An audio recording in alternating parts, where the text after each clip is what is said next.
What's up, everybody? It's your boy, Brandon, back with another edition of the Macro Insights Podcast. All right, we are having a lot of people start to come in. So, Dr. Anas, how are you doing this afternoon? I am very excited. A lot of news today. All right, that's awesome. All right, that's awesome. That's awesome. Yeah, thank you so much for reaching out, and yeah, glad we can And thanks to you. get this going here. Dr. Anas, I'll just let you start it off here. Because you reached out to me that there's some big news with Iran and kind of what's going on in that area. So yeah, what is going on? And go ahead and give us the spiel. The news was broken by a kind of a suspicious news outlet. That was clear from the beginning. The news did not add up. So when we wrote our report today, we did say we believe it when we see it. When we contacted some of our clients, we told them to ignore the news, and happily they made some money. So we are very happy for them. The later on, the White House denied the news, and the question, of course, is why they kind of leaked such a news and what the advantage and who benefits from that. Let's start from the beginning. Basically, we are talking about a deal with Iran that the Obama administration signed in 2014, and then President Trump revoked it in 2018 in what I call a fiasco that kind of ruined it for everyone in the oil market at that time, not because of the sanctions, but because literally President Trump played everyone in Q4 2018. He told the Saudis, look, I'm going to reimpose sanctions on Iran. I need the compensation. You need to increase production.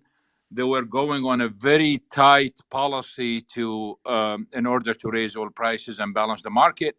They succeeded. Oil prices were about $85. They increased production the moment President Trump knew that the tankers are out of the Gulf. He announced an exemption to all Iran customers, which means that the sanctions basically is not in force and prices collapsed. It was very painful for a lot of people. Anyway, that those sanctions basically are still in force, but as you all know, that Iran perfected the game of selling its oil. So they were making money. They were exporting oil all the time. All the numbers that have been cited in the media about Iran exports, these are the lowest numbers. The numbers are way higher than what is reported by the media. That's how the regime survived. The issue for us today is this. We knew that the news was fake from the first moment, especially given the source of it. But let's assume, and this is really the main point of this space here, because I've seen a lot of nonsense going on social media and some of the media in the last hour or so. Let's assume that it was serious. Let's assume that the sanctions will be lifted tomorrow. What is the impact on the oil market? Now, the market is going to react no matter what. And we've seen it today. It reacted immediately. We lost about 4.5% on the spot, just like that, because of the news. And it shows how much traders and others basically do not know the facts on the ground. The fact on the ground is that Iran is producing at maximum. Iran is exporting at maximum. In fact, Iran, since last year, they got a green light from the Biden administration. Remember that the Biden administration gave a green light to Venezuela to allow 2 European companies to ship Venezuelan oil to Europe despite the sanctions. A week later, they sent a message to Iran through a third party telling them that the Biden administration will ignore or turn the blind eye to Iran's shipment to Europe. And that's exactly what happened. The Iranians basically diverted shipments to Europe. And those shipments basically do not need to be hidden anymore. So you can see them anywhere because of the green light from the Biden administration.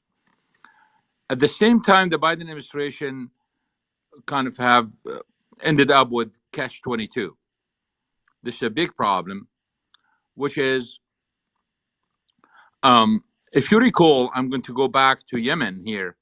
If you recall that the moment the Biden administration basically took over the White House, they lifted the Houthis from the terrorism list. And a lot of people get angry, especially Saudi Arabia and other Arab countries. How dare you lift the Houthis from the terrorism list? There is something very technical, very important about US law people must understand, and it is related to Iran and the current circumstances. If you are going to mediate between the Houthis and Saudi Arabia, between the Houthis and the UAE, the law says if a country or a group is on a terrorism list, no US person can meet with those people. So how can you negotiate or mediate if the other party you cannot talk to and you cannot meet?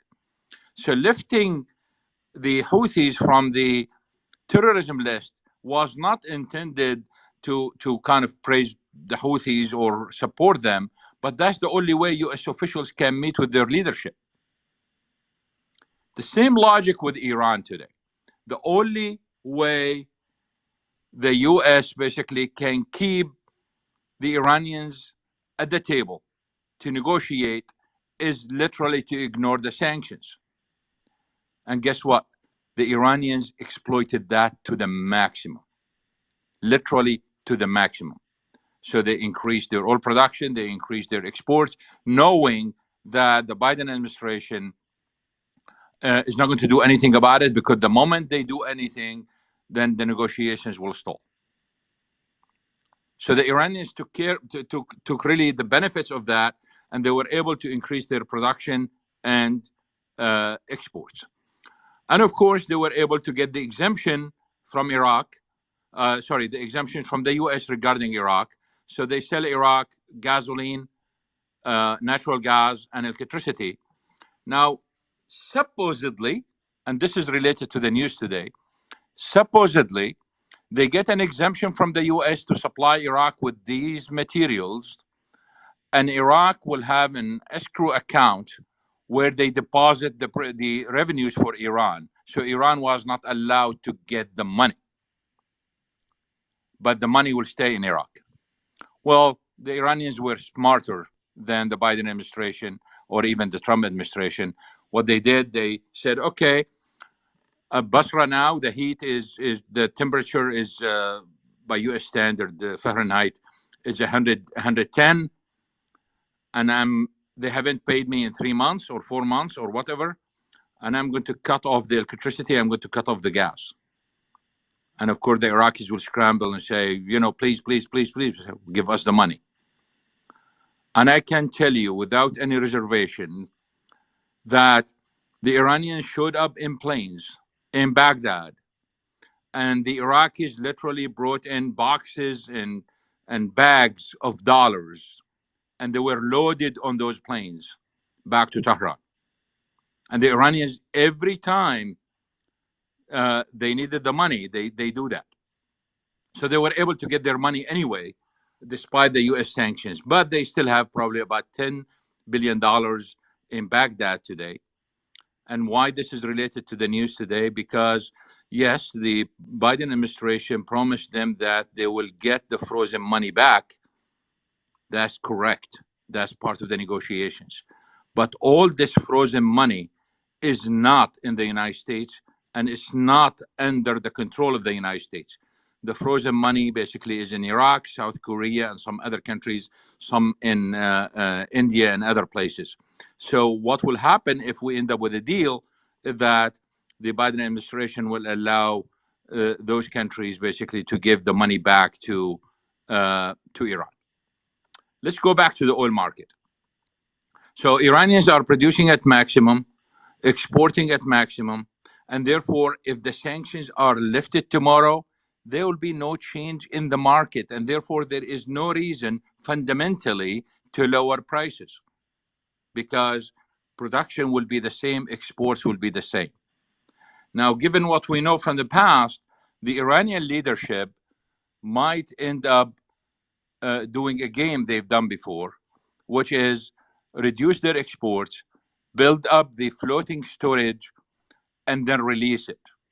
And then they can show the world, oh, look, we increased our exports. Look, they tell their people, look at the benefits of the deal. We were able to export more. We were able to make more money. But they just built up the floating storage. Speaking of the floating storage, I mentioned earlier that Iran is producing at maximum. I mentioned earlier that they are exporting at maximum. For floating storage, within the last 12 months alone, the Iranian floating storage declined by more than 50%. The amount left is very tiny, very small. So the impact on the market, if the sanctions are lifted tomorrow, is very minimal. And by the way, the floating storage, unlike what you hear in the market, the floating storage exceeded 100 million barrels a year ago. Now it is about 47, and about 35% of it is condensates and the rest is crude. Most of the condensates basically are being sold. So there is no or the floating storage is small. There is no additional production. There is no additional exports. Therefore, if the sanctions are lifted, nothing is going to change from a fundamental point of view. But as you all know, traders and algos, etc., probably they will play the market for 2-3 days, and then everything will go back to normal. The question is, if the sanctions are lifted tomorrow, how long it will take Iran to increase production and go back to 4 or 4.5 million or 5 million, whatever the amount they are planning to produce? It will take a long time.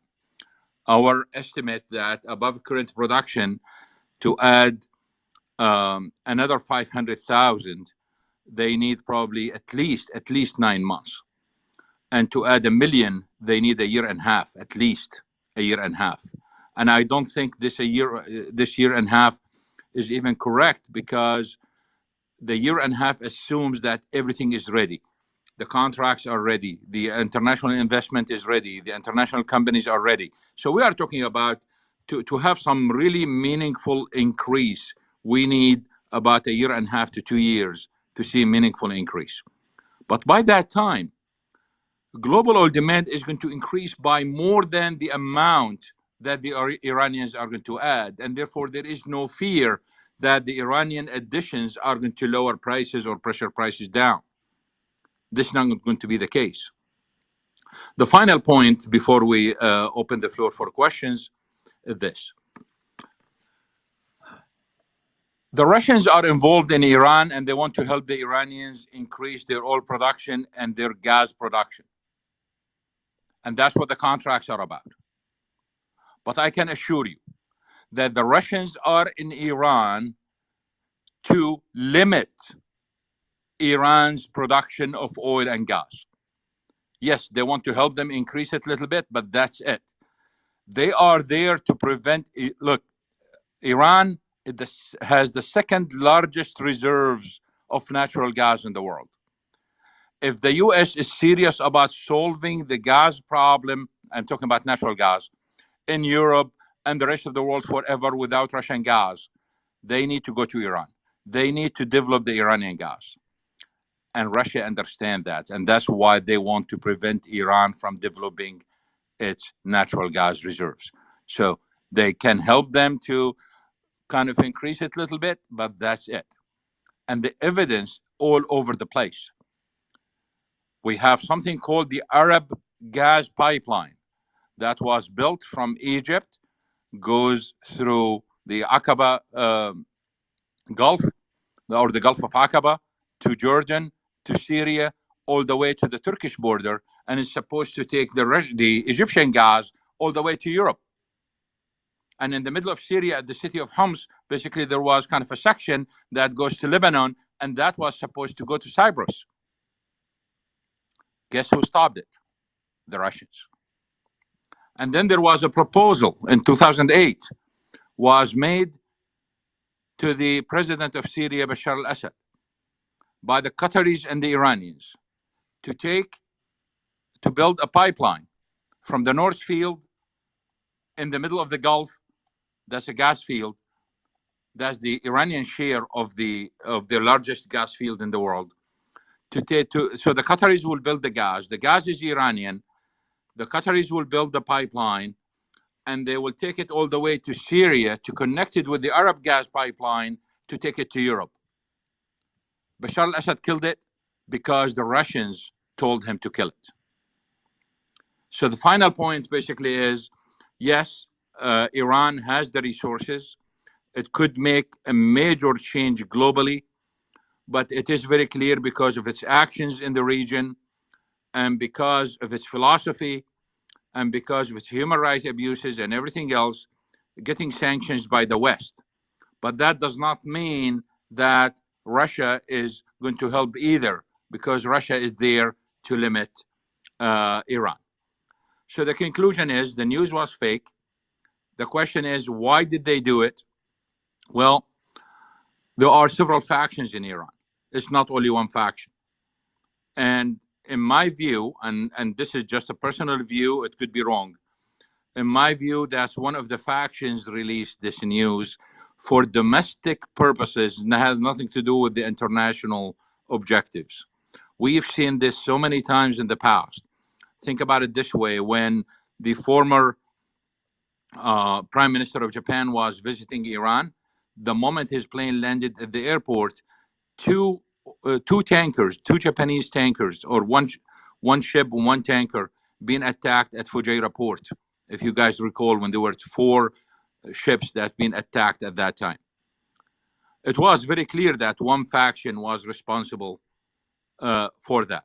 And speaking of this, and speaking about the media and how it covers the oil market and why the Saudis were mad at some of the media, here is the story about those 4 tankers when Fujimori basically landed in Tehran and someone attacked those 4 ships.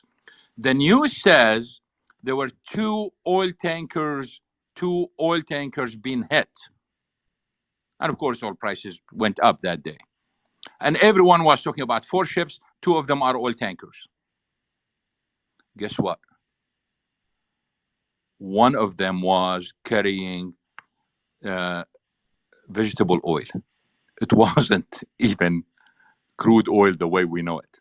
It was vegetable oil coming from Brazil. It was sunflower seed oil.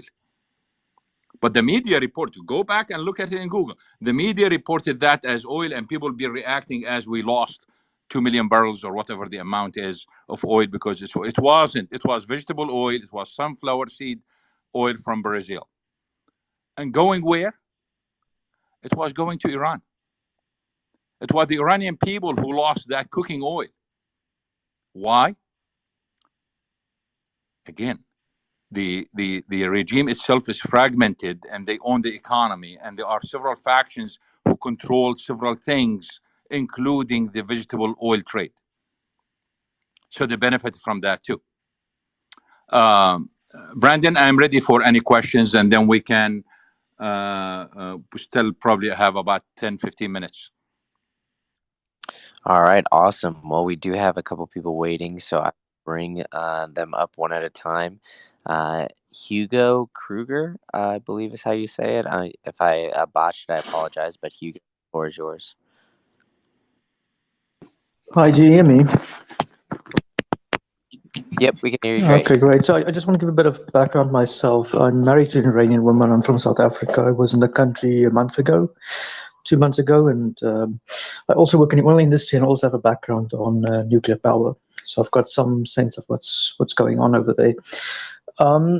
I agree with the sentiment on Iranian oil. Where I have some disagreement maybe is just not to confuse Iran's reserves with Iran's ability to extract.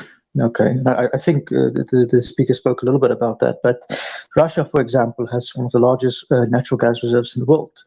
Russia, unfortunately, cannot untap it at an affordable price. In fact, some analysts, going back a few years ago, have made the argument that Russia needs high gas prices to pay off its Yamal infrastructure in the north, because it built a lot of infrastructure in the north of Russia that is very expensive. And that's placed back in the backdrop of this war. Iran's got a similar issue.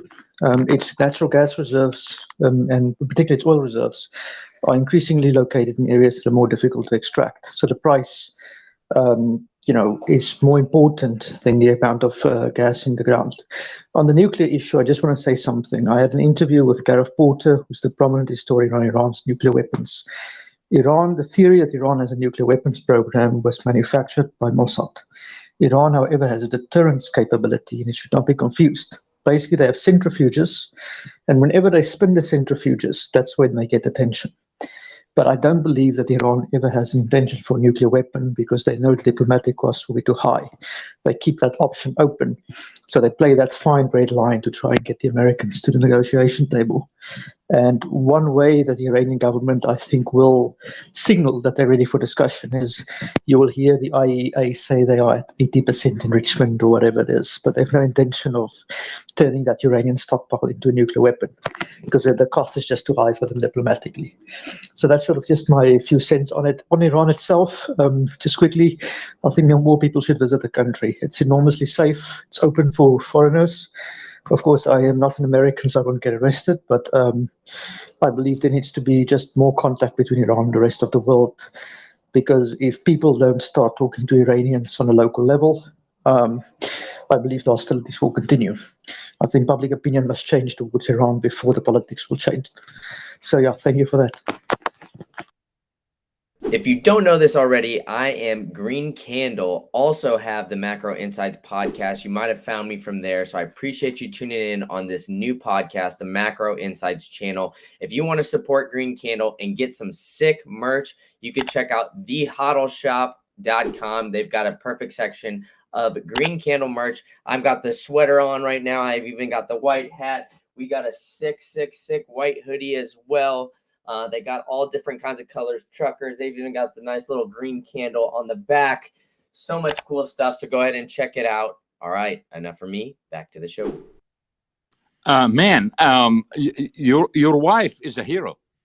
Thank you.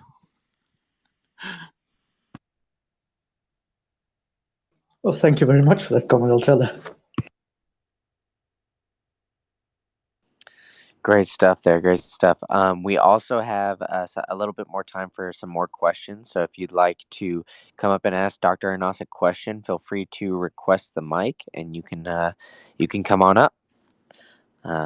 If not, Dr. Anas, I don't know if you have any closing remarks or anything else you'd like to speak about, but we do have a little bit more time here. So yeah, feel free to jump right in, Dr. Anas.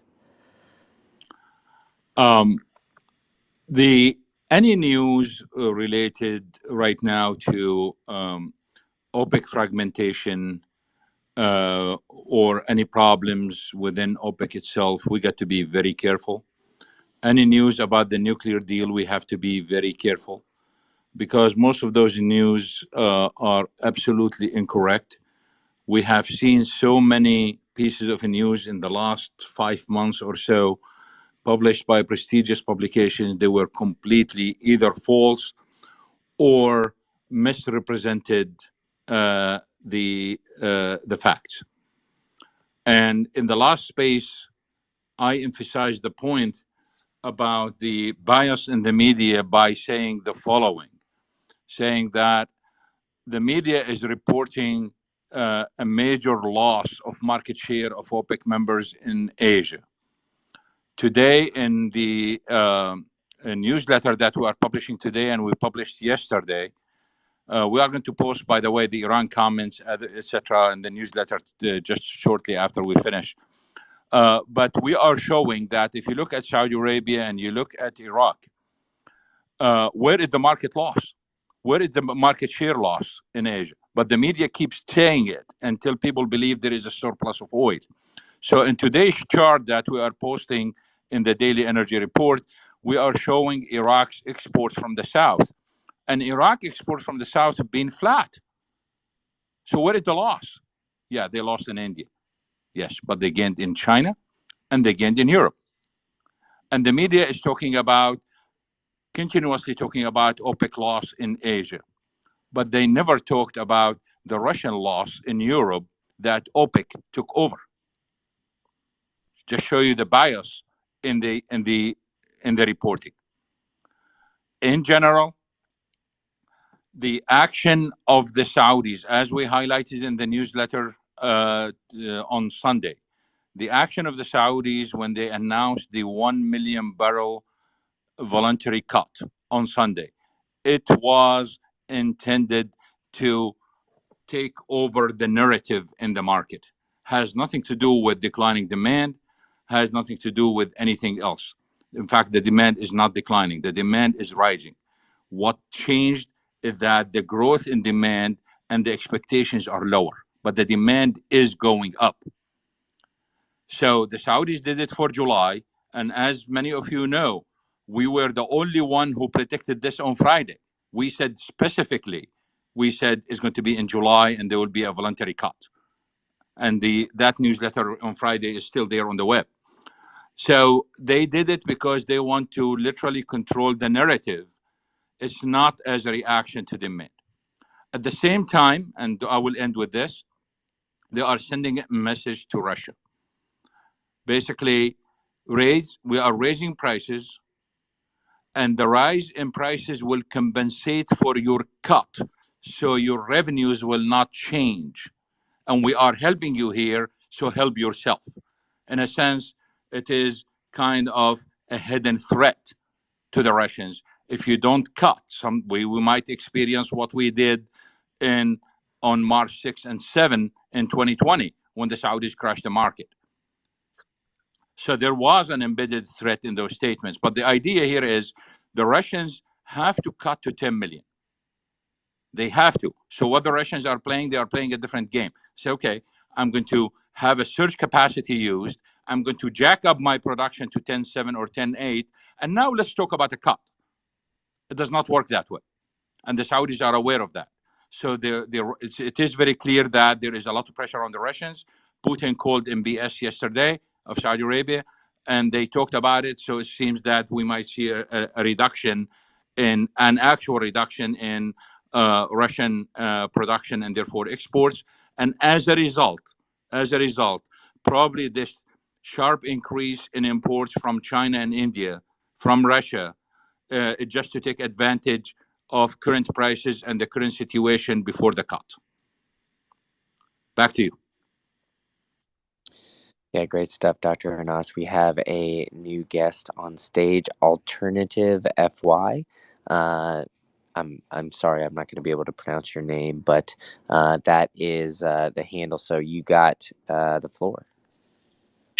Thank you very much. It's Alternative for Yemen, and my name is Mohammed Aklud. It's always a pleasure to listen to Dr. Anas. It's always enlightening, and we appreciate those episodes that he's doing. I have a question. It might be a little bit off the line of discussion, but it is about the nuclear program of Saudi Arabia. There was a meeting at a ministerial level, and they told the Americans that it's no secret that we've started our nuclear program. Will that have any implications on the political arena that can also sharpen the problem with the oil market? Dr. No, we always emphasize the point in our publications and other means that there are 4 countries in the Arab world, they need nuclear power. I'm talking about nuclear power generation as soon as possible. And that's Saudi Arabia, Egypt, Algeria, and Morocco. Otherwise, by 2035, we are going to have some major crises in those economies because we are not going to have enough power to support the economy. And if they have to do something, then there will be a major decline in exports of oil and natural gas, which means that Europe and others are going to suffer greatly. So nuclear power generation in those countries is going to help the whole world. At the same time, they can meet their climate obligations easily through nuclear power. So between climate obligations and between the other policies, no one has any problems with the nuclear power. No one has any problems with the nuclear power generation especially if they follow the UAE model, where enrichment will happen somewhere else, and then the disposal of the fuel will be somewhere else. So the country itself will not enrich and will not dispose of the fuel within its borders. And that's what the UAE agreed for. So I don't think there will be any political ramifications, except the political ramifications from having a strong economy with strong growth.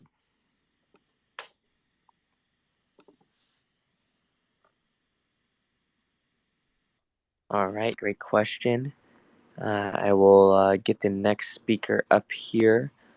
I believe it was Sai here. By the way, while you are getting someone else, I just want to say this, that I mentioned earlier that all the reports about Iranian oil production showed the lowest numbers. It's not the actual numbers.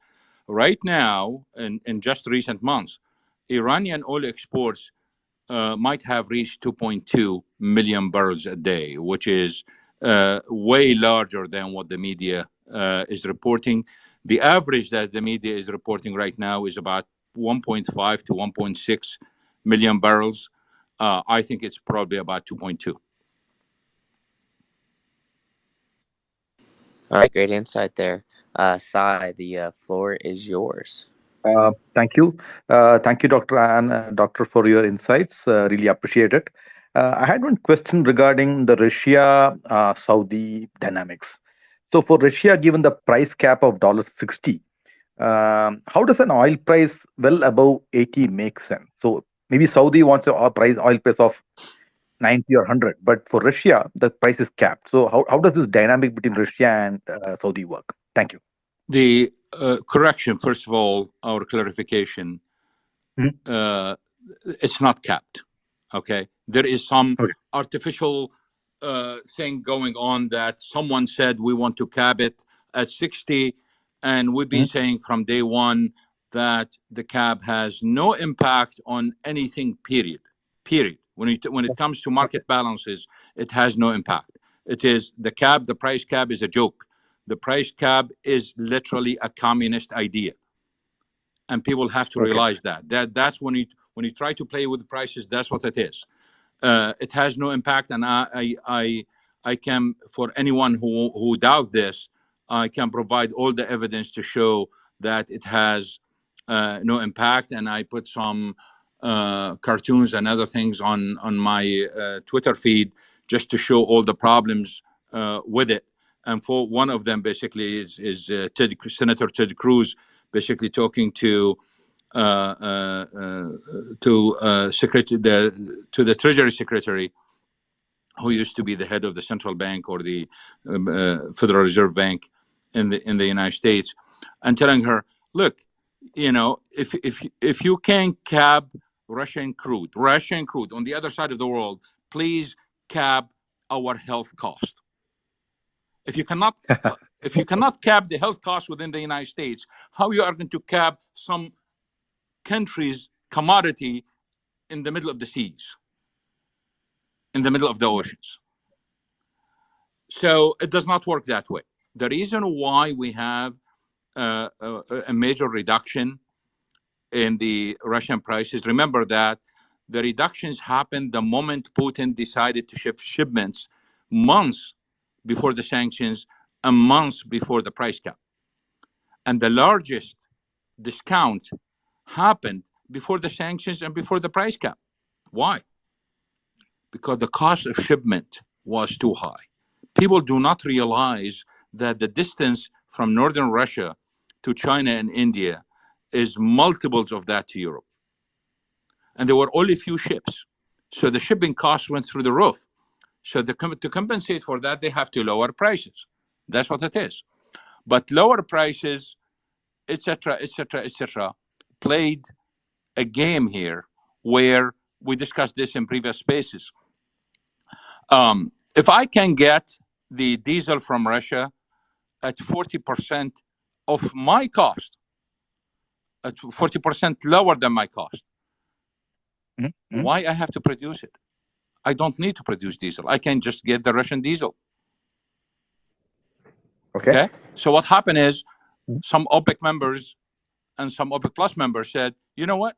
I can cut production and I don't have even to refine anything. I just can get the Russian products at cheap price I can produce later. This reminds me of another point, which is from energy security and national security point of view in the long run. One of the worst things you can do to your country is to stimulate investment in your oil and gas resources, export them, sell them, exhaust the resource base of your country, and impose sanctions on your enemy. So down the line, 20, 30 years from now, you will not have any oil or gas, and your enemy has all the oil and gas. That's why people always objected to sanctions, because they don't make sense. And that's what they are doing to right now to Russia. That's what they are doing to Iran. I'm not saying that we should not react. I'm just saying that it is the wrong policy, because what we did in the United States here is we are exporting all our resources around the world to help Europe and others. And Iran and Russia are preserving their resources. So what's going to happen 20 years from now? And for those who think, oh, we are not going to be using oil and gas by that time, well, think again. Back to you, Brandon. Yeah, Thank you. Thank you. Great question there, Sai. I really appreciate you coming up. I will put you down and rotate next. I believe it's Nishit. Welcome to the stage. Do you have a question for Dr. Anas?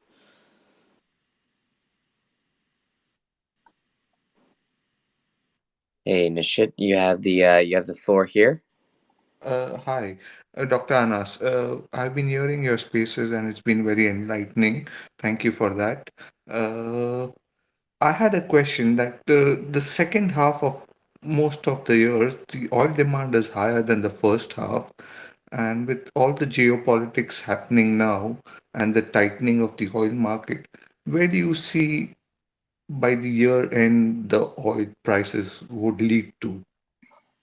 Okay. When we talk about prices, basically, if you go back to our outlook, you can search it on the web, EOA 2023 oil market outlook. That will pop the first thing on Google. EOA 2023 oil market outlook. And read it. It's available for free. Read it, and you can see all the evidence, all the charts, all the numbers, etc. So prices are going to go up. And right now, after the Saudi cut, the voluntary cut of 1 million that could be extended, could be renewed partially or fully, whatever, etc. If you look at the future in the second half, you will find the following. Based on OPEC outlook itself and estimates of demand, we will be short 300 million barrels in the second half. That's not a day, that's throughout the half. 300 million barrels. That means if OPEC and OPEC Plus hold their production the same from now until the end of the year, inventories have to decline by about 300 million barrels. And this never happened in history. Never happened. Yeah, that's huge. And since it That's never huge. happened, that means we are going to end up with a situation where OPEC has no choice but to increase production, especially in the fourth quarter, unless OPEC forecasts are wrong or we end up with a recession. The conclusion of that is this. Prices are going to go up. They are going to be higher. The Saudis are going to set the floor. China is going to set the ceiling. Because China built its inventories, it built its strategic petroleum reserve in the last 8 weeks. And we put a chart a couple of days ago for those who would like to check our Substack. You can see the chart free too. You don't have even to go through a paywall to see it. They've been building their inventories, and they are going to use them just like they did before. And therefore, the Saudis are going to set the price, the floor, at a price higher than today's. and the Chinese are going to set the ceiling, and prices will be range bound in the second half between the Saudi floor and the Chinese ceiling. Thank you very much. Back to you. All right, great question there. I'm going to rotate another guest up here. I believe it is Sphere, maybe? I'm not sure 100% how to pronounce that, but it's him next. Sphere, welcome to the space. What you got for us?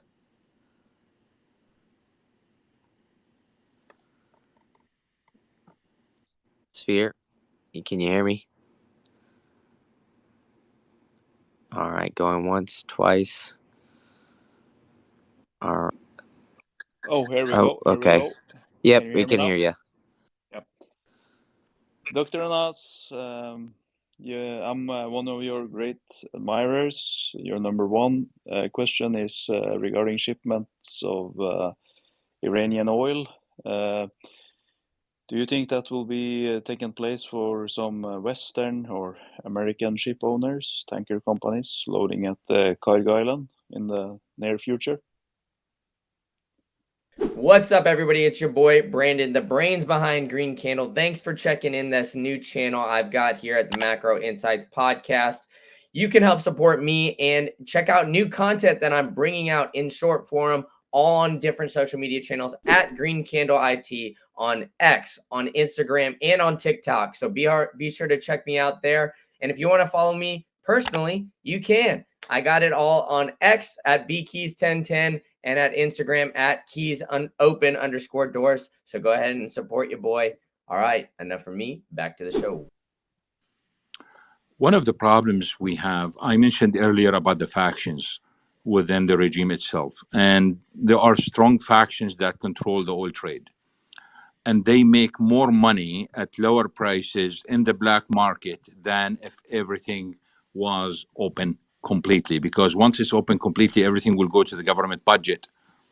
And they don't like that. So it remains to be seen whether this, what you said, is going to happen or not, simply because those factions are going to fight it out. And that's why there are factions that really do not want any agreement with the U.S. They don't want any peace with Saudi Arabia, because they make millions and millions of dollars out of that secret trade. And if you open everything up and normalize relations, that kills them. So we will see how this is going to play, because those factions are extremely powerful.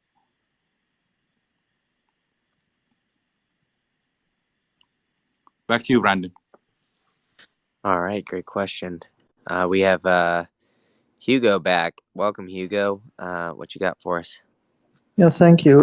So just another factor I want to add and ask an opinion on here. That's the role of Israel.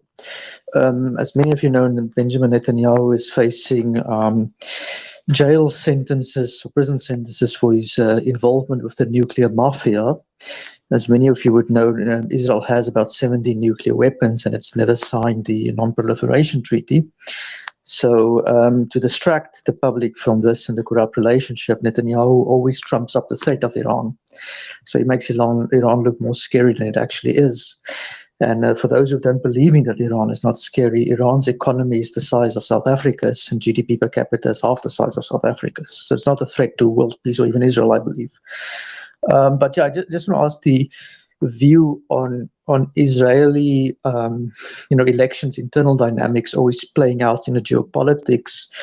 And then a follow-on from that, what is the possibility of establishing a non-proliferation zone for the Middle East that all Arab countries and Iran has supported, but Israel refuses to even entertain the possibility, and so does the US. So, and how that plays into this whole story. Thank you.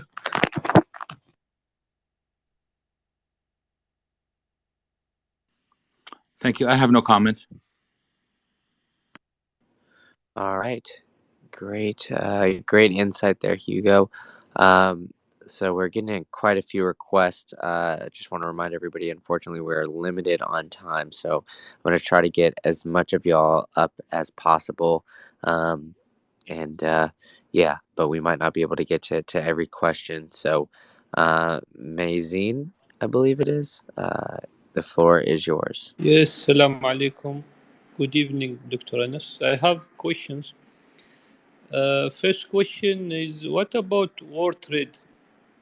There is any connection between war trade and oil? Second question is about it's coming that second question. It is about supply chain. There is any future changes about this supply chain? And third question is about oil price. I think yuan going to change the economy of China becoming more effective and efficiently working high with maybe there's surprise news you know about it. Just those questions, three questions, Dr. Hassan. Sorry for. If you go, thank you. If you go to the Independent Arabia, that's the newspaper. It's the same Independent but in Arabic. And search for my name in Arabic, you will find my weekly columns there. And the recent columns basically answer all your questions in details. So all you got to do is just go to the Independent Arabia and search for my name, and you get all the articles there with complete explanation of what you are looking for. And of course, you can always go to attaqa.net, attaqa.net, and it has more explanations too. Thank you. Thank you very much. Awesome question. Yeah, so be sure to check that out. I believe Alani was next. So Alani, welcome to the space. What you got for us? Hey, Green Candle. Hey, Dr. Anas. Thanks for bringing me up here. Dr. Anas, my question for you is, it's about the state of global inventories. Typically, in recessions, retailers will reduce their stocks. That sometimes happens. It doesn't always happen in recessions for oil here, but there has been this global destocking narrative. My question for you is, do you have an opinion on that? And then number two, how much slack is there? Is there 5 days of demand or balances or do you see? What are your thoughts on the destocking narrative out there? My question is to you. When you talk about, are you asking about the relationship between recessions and stocks? Recessions, yeah. I'm curious, number one, about the relationship between recessions and interest rate hikes and inventories. Higher rates would make it more expensive in some sense to be holding inventories in a lot of cases. Historically, not in oil and gas, but for retailers overall, as well as for manufacturers, sometimes you see overall inventories for everything in the economy come down during a rate hike cycle. Is any of this going to affect oil and gas? And then, if so, how much slack is there? Generally speaking, if you because the impact is going to be on the products. So we got to focus on the refineries and their inventories, not the others. So the refineries basically are fine. We have no problems. Even when it declines, the refineries are fine. The issue when we have a recession, and we've been seeing this over and over and over again. The oil industry is cyclical, and therefore, during a recession, they lay off people. And when the recession ends, they don't have enough people, and we need to go up. Whether you are talking about refineries, whether you are talking about drilling or exploration, whatever, and then we have a problem there. So, in terms of providing the products, we have no problem there. The problem is always personnel. And that's what we've been seeing after recessions. throughout the oil industry. And some oil companies, basically, when they lay off people, if they are still within the 6 months window, etc., they can go back quickly. Many people, as you have seen and I have seen, they just get angry and switch fields completely. So I see the issue as human resources more than anything else. Okay, but as of right now, you don't necessarily see pressure right now to reduce inventories. You know, if we potentially have a recession on the horizon. I guess that's sort of my question Yeah, here. I suspected that. Basically, this increase in inventories, whether this is the result of kind of signs of a recession or something else. From my point of view, the increase in inventories in Asia is purely opportunistic, and is still way lower than the levels we've seen in 2020. So I don't see a big deal with that there. For the U.S., we are still in a comfortable range. If we go above 500, I will definitely ask you a question. Thank you, Dr. Anas. Thank you. All right, we've got time for maybe 1 or 2 more questions. So I apologize if we don't get to you. I'm doing my best to try to keep track of who's coming up when. But Cameron, welcome to the stage. What do you got for us? Hi, Dr. Anas. Thank you so much for your input. I always learn a lot from you during these talks. My question is as straightforward as it gets. Under what circumstances, when, please be specific, will the U.S. refill the SPR? And how does the declining relationship between Saudi Arabia and the United States, and it seems the improving relationship between Saudi Arabia and China, play a role in that, if at all? Two things. First of all, the Biden administration cannot fill the SPR unless prices decline substantially. Our threshold, based on our calculations, is $43. So we have to go below 43 even to think about it. And I don't think, even on a personal level, regardless of the numbers, I think prices should go to the 20s even to be able to fill the SPR. One of the reasons why, because they can purchase the oil at a specific price, but to deliver that to the facility, the cost is outrageous. So the final cost, people were talking about 70 and 72, etc. Well, the final cost is way higher than 72 once that oil is at the facility. The other issue, when we talk about the impact of the refill, if it happens, the impact is almost non-existent. It's very limited for 2 reasons. First of all, any refill is going to be limited, in my view, is going to be 60 to 90 million, and that's it. Forget about the 180 million that the Biden administration withdrew. We are not going to refill that. In fact, the Biden administration withdrew 211 million. So it's 60 to 90, and most likely is going to be sour.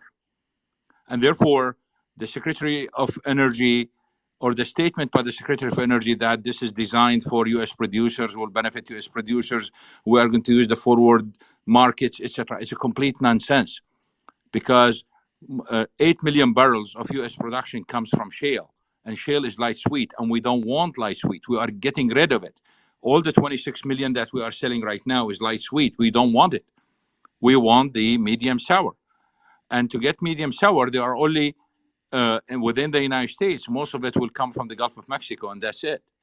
Otherwise, you have to import it from other countries. So what is the scenario where prices will collapse, literally will collapse, and the Biden administration basically will be able to refill whatever amount they want? I'm going to give you one scenario, and I would like to warn that this scenario, the likelihood now is low. If the likelihood of this scenario will go higher, we will have a space, and we will write about it. It's like this. MBS of Saudi Arabia gets angry at Putin because Putin is lying to him about the production cuts. And the scenario of the March 6 and 7, 2020 will be repeated, where the Saudis will just crash the market. The OSP of Aramco will be like minus $10, and they will crash the market. In this case, it is the time for the Biden administration to refill quickly, because this is not going to last long. And therefore, the Russians have to be careful, not understanding the Saudi signals in terms of the cut. That's why I believe that Russian production will decline to 10 million barrels a day because of this. So to conclude, the Biden administration is going to refill unless prices decline substantially. And if they decline substantially, the impact on prices is very limited. I mentioned one reason, which is the amount is small. And here is the second reason that a lot of people do not know about. It's technical. You cannot refill more than probably 100 to 200,000 barrels a day on daily basis for the SPR. So you cannot pump more than that. And therefore, it takes months. So whatever amount you want to talk about, you have to divide it over a long period, because the pumping is extremely small. And the thing that the Biden administration does not want to talk about, and I still wonder why the Republicans have not opened an investigation on this. There was some noise, but no one did anything, that there are some repairs going on in some of the facilities. And the question is why? What's going on? Back to you. So if I may just ask a brief question. So what is the danger in the short term, meaning the next 6 to 12 months, or potentially longer, as the SPR is not refilled? What is the danger to the U.S. consumer? Because it seems to me that essentially the SPR was depleted in order to combat high oil prices. So if that limit is gone, or that restriction or impediment on rising oil prices is gone, and oil reflashes to the upside next time, what does the Biden administration do? No, that's okay. We still have 350 million barrels in the SPR. We still have a massive amount of oil. This is not a big deal. So I'm not worried about the administration can still withdraw another 60 to 90 million without any problems. And when it comes to gasoline, we need the light sweet crude. So we have no problem. We still have plenty of it. And we publish this chart every week. It shows the SPR with the numbers left in terms of sweet and sour. You can check it in the timeline and on Twitter. So we have no problem using additional 60 to 90 million barrels from the SPR. So there is no problem there. The issue that really where things can get ugly is that if we end up with hurricanes in the Gulf of Mexico, and those hurricanes cause flooding in U.S. refineries, that's where the problems are. I am not worried about the SPR. I'm really worried about the hurricanes in the Gulf of Mexico. Back to you. All right. Well, Dr. Anas, you've been very generous with your time, and I really appreciate you coming in. So why don't you tell everybody where they can find the Substack and what all you've got going on? Thank you very much. Please, first of all, please follow Brandon, Green Candle. He provides, incredible things, especially on his Tuesdays spaces that he converts to videos and YouTube, etc. It's just amazing. So thank you very much. We have 2 Substack newsletters. One is intended for institutional investors and high net worth individuals, and the other one is for everyone. The one for everyone is called the Daily Energy Report. We publish a report every single day where we discuss the news, etc. It's only $420 a year. So it's almost like $1 something a day. And the other one is everything is in depth. We in terms of predictions, everyone knows from our clients, I think we do have the best predictions in the whole industry right now. We have a proven record of that, and all you get to do just go back to our oil market outlook that we published at the beginning of the year. It is the most accurate outlook so far. So these are 2 Substacks, and I usually promote them on Twitter. I do have a website that I'm I ignored for a long time, but it has some wealth of information too. It's my first name and my last name, Anas Alhajji. And of course, I am my kind of multitasking, and the other task is always Twitter. So we'll see you on Twitter. Yeah, great stuff. And thank you so much for the kind words, Dr. Anas. Obviously, follow Dr. Anas and check out his Substacks. There's one for everybody, as he said. There's like a daily that's a little bit, cheaper than one for more institutional type investors. So whatever fits you, I can just, attest that both of these are definitely worth $1. So if you guys have, some interest in those topics, definitely check out Dr. Anas's Substack. And as he mentioned as well, I will be putting this on my YouTube, and I think I'm going to add this to the audio feed of my Macro Insights podcast Brandon, as well. just one more comment, if you don't mind. For the new go. followers, I tweet a lot of things in Arabic or retweet. There is a wealth of information and breaking news coming out of Saudi Arabia and the Gulf and others. So if you see them, Twitter has a function, which is the translate function on the bottom left of every tweet. So if you push translate, you get the translation of it. So please do not unfollow just because you see too many Arabic tweets. Just translate, and I'm sure you'll enjoy them. Thank you. Yep, definitely do that. Don't let that deter you. So, Dr. Anas, thanks so much. Thank you for tuning in to the latest episode of the State of Bitcoin podcast. If you really enjoyed this one, I've got another one cooking up for you. You can click that right here and you can go to the next episode, which is an absolute banger where I'm bringing you only the latest and greatest guests.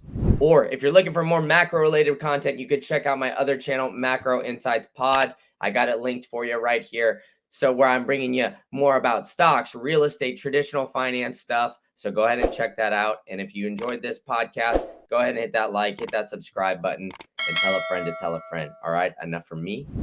I'll see you at the next one.